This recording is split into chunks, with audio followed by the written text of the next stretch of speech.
Olá, meus alunos das turmas 900, 901 do Instituto Genara Viana. Estamos aí iniciando mais uma semana do nosso mês de agosto, né? Primeiro, parabenizar vocês pelas produções que vocês têm enviado. Agradecer alguns alunos somente, né, das 900 aí e 901 que me enviaram o desafio do Dia dos Pais. Eu não sei aí o que aconteceu, mas acho que vocês ficaram com vergonha, não sei. Enfim, agradecer também, né, pela parceria, de vocês estarem sempre aquilo que eu solicito, vocês estão enviando as propostas, isso é bem bacana. Mas antes de iniciarmos a aula de hoje, eu quero chamar a atenção de vocês para algumas regras que nas próximas avaliações serão modificadas. Então, gostaria que vocês, nas próximas avaliações, vocês lessem direitinho o cabeçalho da prova, onde eu coloquei lá as questões do uso da caneta somente na tinta preta, uso de corretivo de forma nenhuma, usar corretivo nas nossas avaliações. Vocês têm aí a flexibilidade de estarem fazendo um rascunho e depois passando a limpo, não é isso? Uso no mínimo 3 parágrafos. Teve aluno das 900 aí 901 que eu não sei o que aconteceu, que não fez 3 parágrafos e não ficou legal, né? Com isso eu tive que tirar ponto.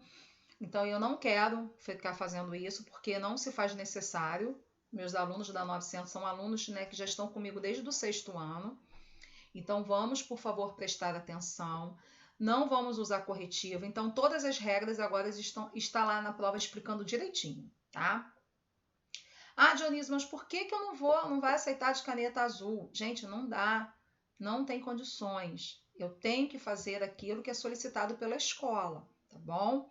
E desde que eu fui contratada, a Genária sempre conversou isso comigo, né? Para a gente trabalhar direitinho, para a gente fazer o uso das 3 folhas do nosso livro de produção textual. Lembrando que o nosso livro de produção textual é volume único, é só ele, vai até o final do ano. Então, vocês, se acabar as folhas, né, pode tirar xerox, já pode ir guardando aí 3 folhas, uma de cada, para poder, se precisar, vocês tirarem xerox. E aí, o que acontece?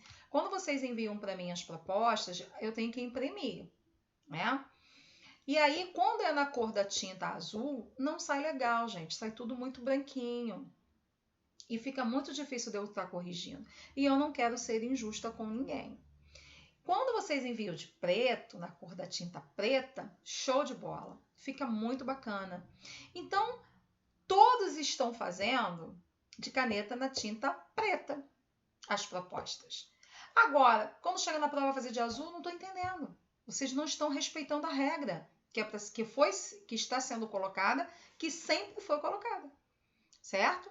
Então, vamos passar a respeitar, vamos ler a prova, vamos ver o que está sendo solicitado, respeitar o mínimo de linhas, né, o máximo, se eu estou ali limitando, não é isso? Vocês têm acesso a mim, ao WhatsApp, então não precisa fazer besteira, tá bom? Bom, então vamos lá. Capítulo novo, nós vamos estar falando de artigo de opinião. Então, artigo de opinião, a gente tem que lembrar que ele é um gênero jornalístico, tá? Ele vem por esse lado jornalístico. Então, o artigo de opinião, ele é um gênero argumentativo, ou seja, ele é um tipo de texto que defende um ponto de vista, mas eu não vou escrever no meu ponto de vista, tá? Por meio de argumentos, ou seja, se ele é argumentativo, eu tenho que argumentar.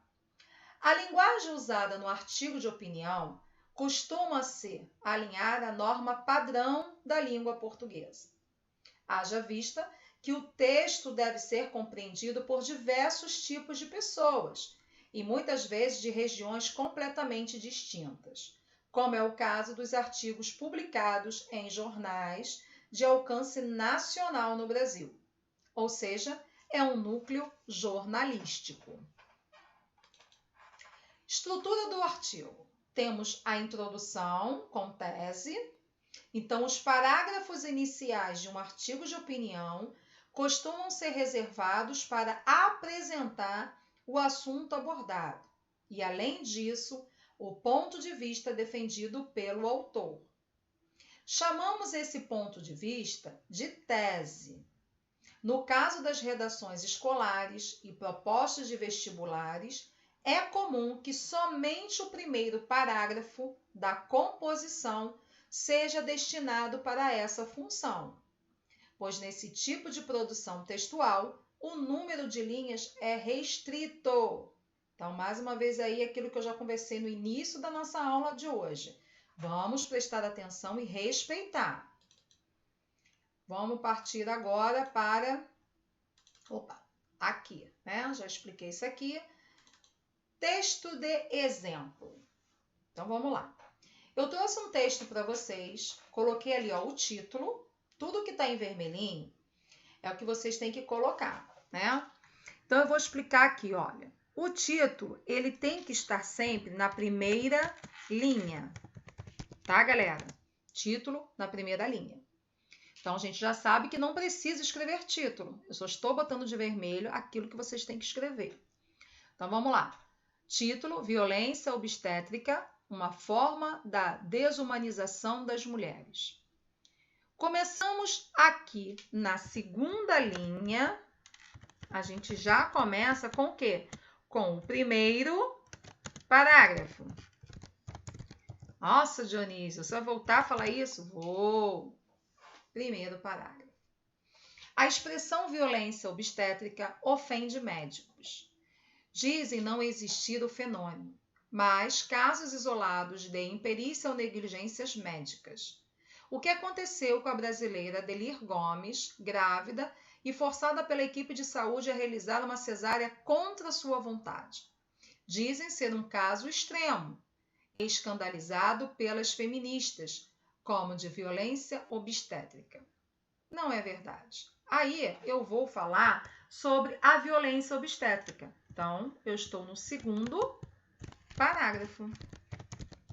Peguei um elemento da minha tese, né, que é a introdução, e vou começar a falar da violência obstétrica, que manifesta-se de várias formas no ciclo de vida reprodutiva das mulheres.